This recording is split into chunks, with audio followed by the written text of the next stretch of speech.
Hello, hello, seres das trevas, Teacher Marcelo na área, passando aqui para deixar toda aquela energia positiva que vocês merecem, pessoal. Com toda a certeza do mundo, voltaremos ainda mais fortes. Pode crer? Abordaremos a definição de ácido de Arrhenius e as principais classificações. Sempre quando eu me refiro a essas funções inorgânicas, eu vou associar exclusivamente as 4 principais. Nós iremos trabalhar ao longo da programação sobre os ácidos, as bases, tudo bem?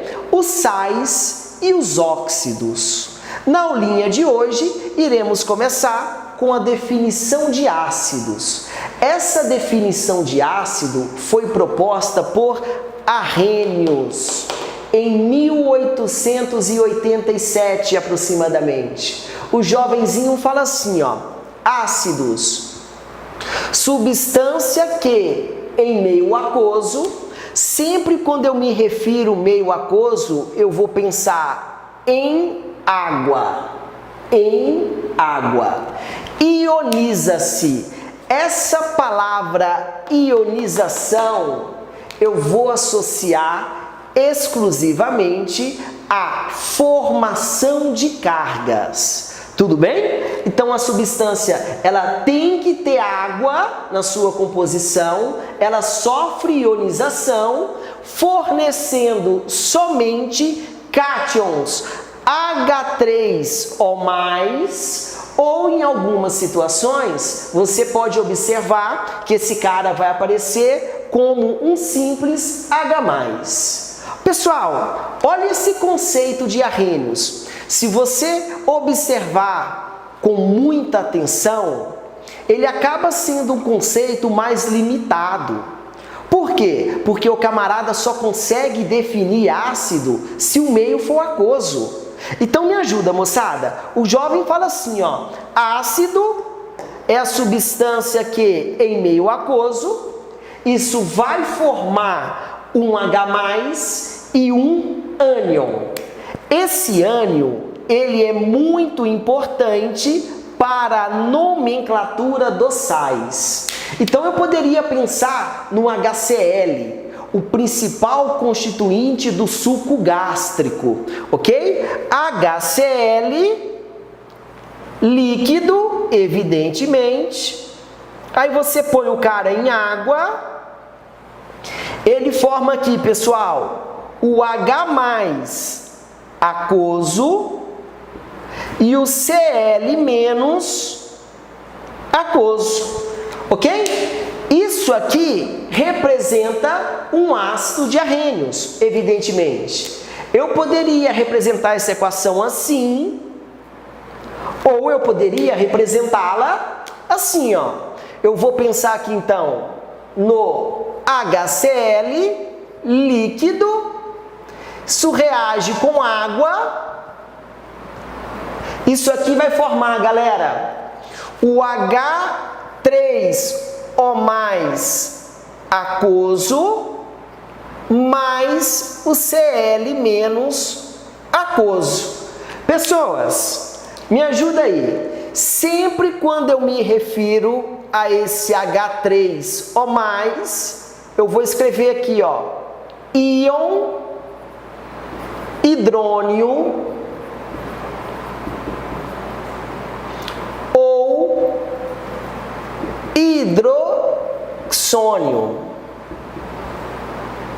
Combinado, moçada? Ficou claro essa primeira parte da aula que a gente pensa no conceito de Arrhenius? Substância que em meio aquoso fornece H3O+ como único cátion.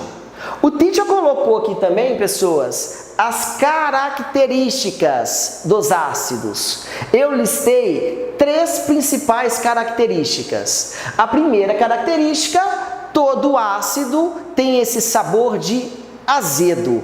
Mas, teacher, eu tenho que tomar ácido sulfúrico para eu observar essa situação? Evidentemente que não. Quando eu falo nos ácidos, eu posso pensar, associar as frutas cítricas, tipo limão, laranja, entre outras. Você observa que nessas frutas, necessariamente, aparece esse sabor azedo, ok? A segunda característica é a mais importante. O jovem fala assim, ó, em meio aquoso, conduzem corrente elétrica. Isso aqui vai conduzir corrente elétrica por causa desse processo de ionização, formação de cargas. E isso aqui, quando eu falo que o ácido em meio aquoso, ele conduz corrente elétrica, pessoas, é o conceito de eletrólito. A gente vai observar mais para frente que todo ácido necessariamente é um eletrólito. Teacher, o que seria um eletrólito? Uma substância que em meio aquoso sofre o processo de ionização ou dissociação e vai conduzir corrente elétrica. No decorrer das aulas, a gente vai associar os ácidos assim, ó. Quanto mais ele conduz corrente elétrica, mais forte é esse ácido. Combinado, moçada? E a terceira característica dos ácidos, pessoal, eu vou falar assim, ó. Na presença de carbonato ou bicarbonato, mais para frente a gente pode chamar esse ânion de monohidrogeno carbonato, produzem CO2. Esse exemplo, ele é bastante utilizado quando eu penso em fermento. O fermento, ele pode ser um fermento biológico, constituído por micro-organismos, ok? Ou ele pode ser um fermento químico. Geralmente, fermento químico, 99% dos casos, vai apresentar esse ânion aqui, ó, o bicarbonato. Quando os pais, eles pegam um pouquinho desse fermento e adicionam em água, a água, ela possui uma pequena quantidade de H+. Então, se a água potável, ela possui uma pequena quantidade de H+, você observa a liberação de um gás. E esse gás, necessariamente, é quem? É o CO2. Combinado, moçada? Belezeira? Pessoal, vamos falar um pouquinho a respeito da classificação dos ácidos. Convém ressaltar que toda vez que eu me refiro a essa palavrinha ácidos, eu vou pensar em uma substância que, em meio aquoso, libera H3 ou H+, com um único cátion. Agora, pensa comigo, se a substância vai necessariamente liberar H3 ou mais, que é a mesma coisa que H+, com um único cátion, eu posso concluir que todo ácido de arrênios tem que começar com hidrogênio. Se você observar um composto inorgânico, tudo bem? Todo composto inorgânico que começa com hidrogênio, exceto a água, eu posso concluir que é um ácido de arrênios. Combinado? Então fica essa dica. Ácido de arrênios, exceto a água, começa com hidrogênio. Então tá bom. Na primeira classificação dos ácidos, nós iremos classificá-los a respeito da quantidade de elemento químico presente. Se tiver 2 elementos químicos, o jovem é um binário. Se aparecer 3 elementos químicos, o jovem é um ternário. Você vai observar que quando eu tenho um ácido com 3 elementos químicos, necessariamente ele começa com hidrogênio, possivelmente ele vai ter oxigênio na molécula, na maioria das vezes, e depois vai ser um ametal. Então me ajuda, moçada.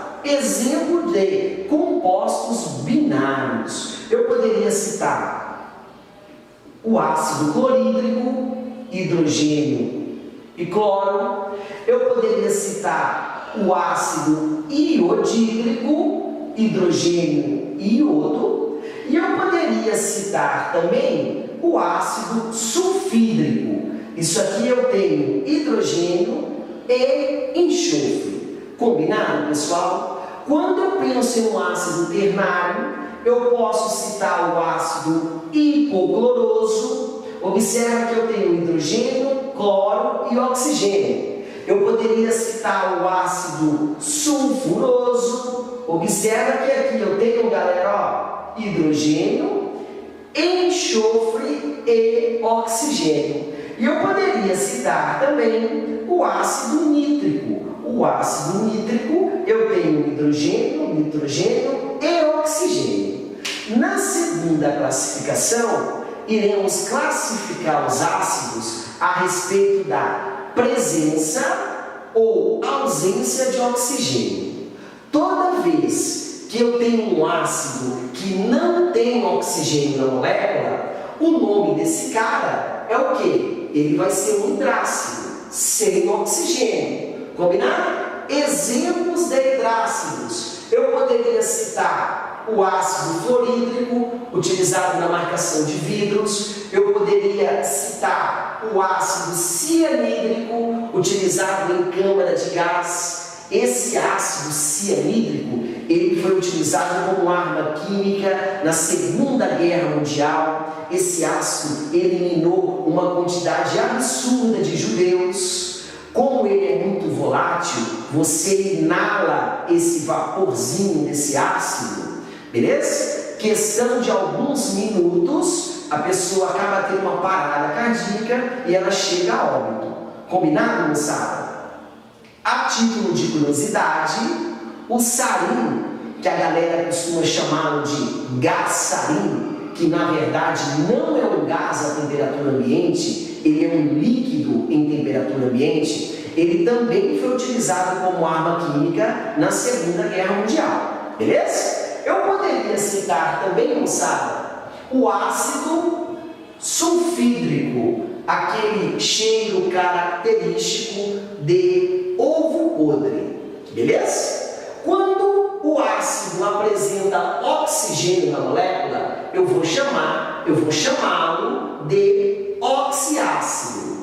Exemplo de oxiácido, eu posso citar o ácido carbônico, contribui bastante para a chuva ácida. A gente vai falar um pouquinho de chuva ácida mais para frente. Eu poderia citar também o ácido sulfúrico, que também contribui para a chuva ácida. Esse ácido sulfúrico, ele é utilizado na síntese de fertilizante, ele está presente em bateria de automóvel. Combinado, moçada? E eu posso citar também o ácido fosfórico, H3PO4, utilizado como acidulante em bebidas, principalmente o que? Refrigerante. Combinado?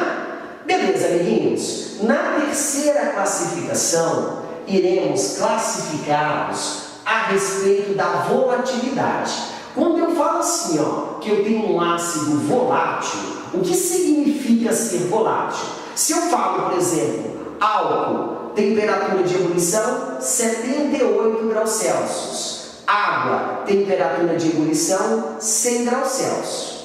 Você concorda que o álcool ele passa para o estado gasoso mais facilmente que a água? Beleza? Tudo bem? Então eu posso falar que o álcool ele é mais volátil que a água.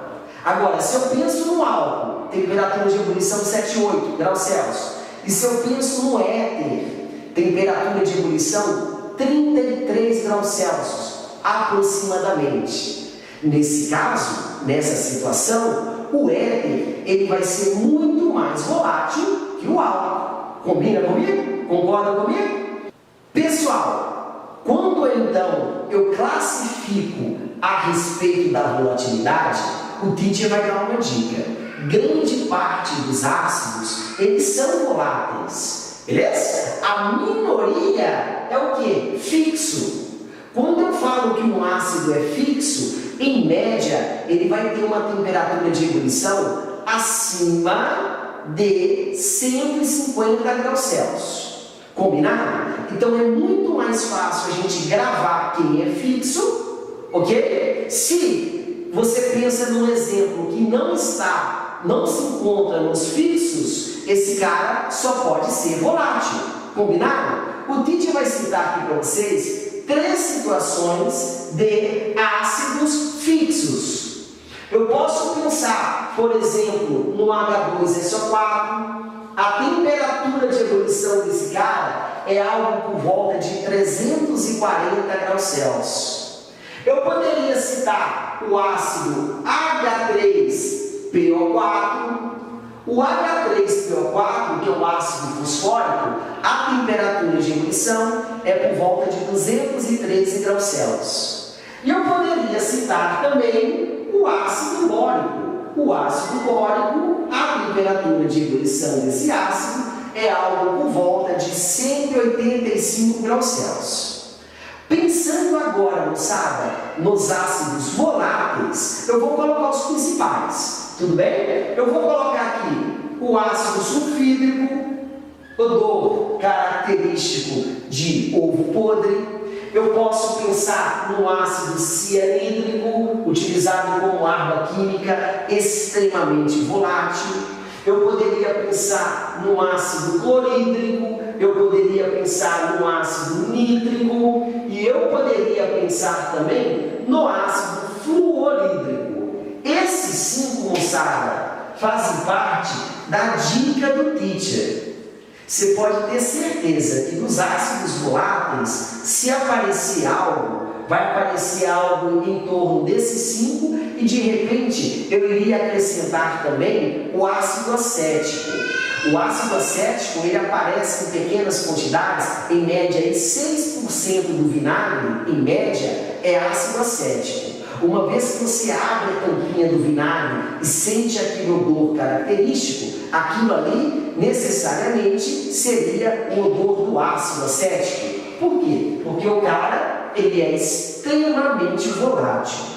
Tudo bem, pessoal? Nessa última parte da aula, iremos falar um pouquinho a respeito da quantidade de hidrogênio ionizável. Mas, teacher, o que seria um hidrogênio ionizável? O hidrogênio ionizável, uma vez que você identifica o composto como sendo um ácido de arrênios, é aquele hidrogênio que, em meio aquoso, ele vai desprender na forma de H3 ou mais. Isso seria um hidrogênio ionizável, beleza? Convém ressaltar que nesse primeiro momento nós iremos apenas identificar um monoácido, é quando eu tenho um único hidrogênio ionizável. Eu vou identificar um diácido quando eu tenho 2 hidrogênios ionizáveis e eu vou identificar também um triácido quando eu tenho 3 hidrogênios ionizáveis. Observe, moçada. Exemplo de monoácido, eu posso citar o HCl, eu poderia citar o HI e eu poderia citar também o HClO, entre outros exemplos. Observa que nessa situação eu tenho um único átomo de hidrogênio por molécula. Combinado?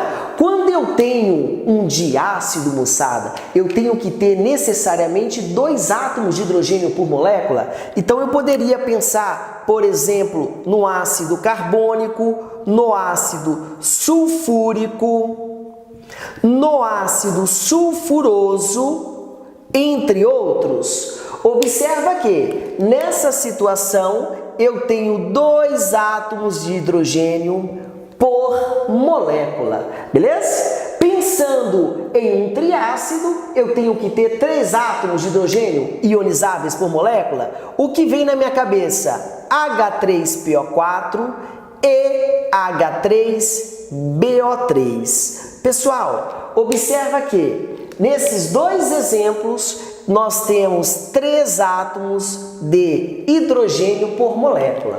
Combinado, pessoal? Essa primeira partezinha de identificar a quantidade de hidrogênio ionizável, existem 2 exceções. Observa que quando o teacher passar para vocês aquele lance de reação de ionização, essas 2 exceções, elas ficarão bem claras na cabeça de vocês. Tudo bem? Então, a primeira exceção, eu vou colocar aqui como diácido o H3PO3, conhecido como ácido fosforoso. Apesar de ter 3 hidrogênios aqui, moçada, apenas 2 são ionizáveis, ok? E a segunda exceção é quando eu penso, por exemplo, no H3 H3PO2. Esse H3PO2, apesar de ter 3 hidrogênios por molécula, apenas um hidrogênio é ionizável, ou seja, o jovem é um monoácido. Estamos juntos, hein, moçada? E cada vez mais fortes. Pode crer, pessoal? Espero que tenham gostado. Um abraço, fica com Deus.